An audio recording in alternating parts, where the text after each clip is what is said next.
Assalamualaikum warahmatullahi wabarakatuh.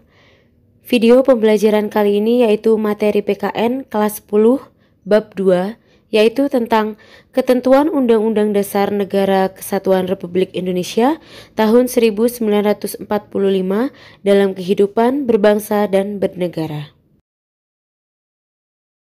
Subbab yang akan kita bahas pada video kali ini yaitu subbab 3 tentang kebebasan beragama dan berkepercayaan di Indonesia. Simak terus videonya ya. Seperti yang sudah kita ketahui, Indonesia itu merupakan negara yang memiliki beberapa agama dan kepercayaan, seperti agama Islam, Kristen, Katolik, Konghucu, Hindu, Buddha, dan kepercayaan lainnya. Setiap orang di Indonesia yang memiliki agama dan kepercayaan dapat melakukan aktivitas keagamaan sebagai wujud dari adanya kemerdekaan beragama dan berkepercayaan. Nah, sebenarnya apa sih yang dimaksud dengan kemerdekaan beragama dan berkepercayaan itu? Kemerdekaan beragama dan berkepercayaan mengandung arti bahwa setiap manusia itu bebas memilih melaksanakan ajaran agama menurut keyakinan dan kepercayaannya.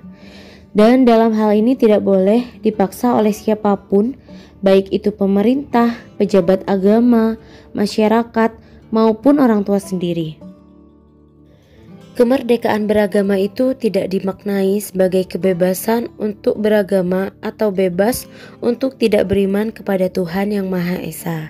Selain itu, kemerdekaan beragama bukan dimaknai sebagai kebebasan untuk menarik orang yang telah beragama atau mengubah agama yang telah dianut seseorang. Dan kemerdekaan beragama juga bukan dimaknai sebagai kebebasan untuk beribadah yang tidak sesuai dengan tuntutan dan ajaran agama masing-masing. Dengan kata lain, kita tidak boleh untuk menistakan agama dengan melakukan peribadatan yang menyimpang dari ajaran agama yang dianutnya. Kemerdekaan beragama dan berkepercayaan di Indonesia dijamin oleh Undang-Undang Dasar Negara Republik Indonesia tahun 1945 dalam pasal 28E ayat 1 dan ayat 2. Ayat 1 berbunyi, setiap orang bebas memeluk agama dan beribadah menurut agamanya, memiliki pendidikan dan pengajaran, memilih pekerjaan, memilih kewarganegaraan, memilih tempat tinggal di wilayah negara dan meninggalkannya serta berhak kembali. Yang kedua yaitu setiap orang berhak atas kebebasan meyakini kepercayaan, menyatakan pikiran dan sikap sesuai dengan hati nuraninya. Selain pasal di atas disebutkan juga pasal 29 Undang-Undang Dasar Negara Republik Indonesia tahun 1945 ayat 2 yang berbunyi bahwa negara menjamin kemerdekaan tiap-tiap penduduk untuk memeluk agamanya masing-masing dan untuk beribadah menurut agamanya dan kepercayaannya itu. Berbagai ketentuan yang telah disebutkan di atas menerangkan bahwa negara Indonesia itu telah menjamin warga negaranya untuk beragama dan berkepercayaan sesuai keyakinan masing-masing. Nah, untuk mewujudkan suatu kemerdekaan beragama, maka diperlukan beberapa hal seperti yang pertama, adanya pengakuan yang sama oleh pemerintah terhadap agama yang telah dipeluk oleh warga negara. Yang kedua, setiap pemeluk agama memiliki kewajiban, hak, dan kedudukan yang sama dalam negara dan pemerintahan.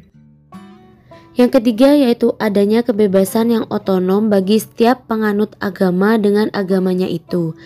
Jadi maksudnya apabila terjadi perubahan agama, yang bersangkutan memiliki hak dan kebebasan untuk menetapkan dan menentukan agama yang ia kehendaki. Dan yang keempat yaitu adanya kebebasan yang otonom bagi tiap golongan umat beragama serta perlindungan hukum dan pelaksanaan kegiatan peribadatan dan kegiatan agama lainnya yang berhubungan dengan eksistensi agama masing-masing.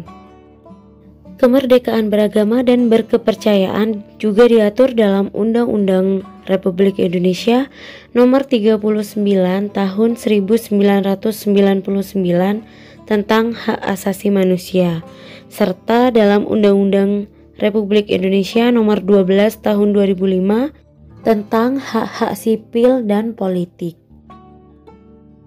Kerukunan umat beragama merupakan sikap mental umat beragama dalam rangka mewujudkan kehidupan yang serasi dengan tidak membedakan pangkat, kedudukan sosial, dan tingkat kekayaan. Kerukunan umat beragama dimaksudkan agar terbina dan terpelihara hubungan baik dalam pergaulan antar warga, baik yang seagama, berlainan agama, maupun dengan pemerintah. Di negara kita dikenal konsep Tri Kerukunan Umat Beragama yang terdiri atas kerukunan internal umat seagama, kerukunan antar umat berbeda agama, dan kerukunan antar umat beragama dengan pemerintah.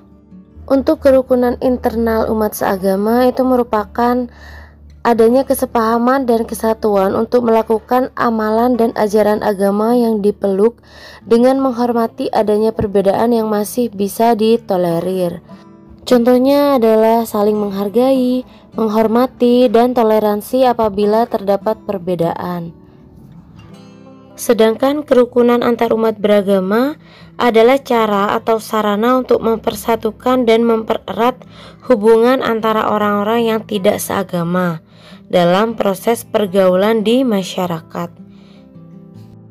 Tetapi maksud di sini bukan ditujukan untuk mempercampur adukan ajaran agama ya. Oke, baik, cukup sekian materi PKN kelas 10 bab 2 pada subbab 3 ini.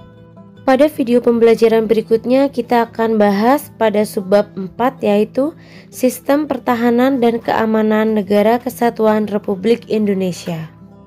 Terima kasih atas perhatiannya. Semoga video pembelajaran ini bermanfaat untuk kalian semuanya. Wassalamualaikum warahmatullahi wabarakatuh.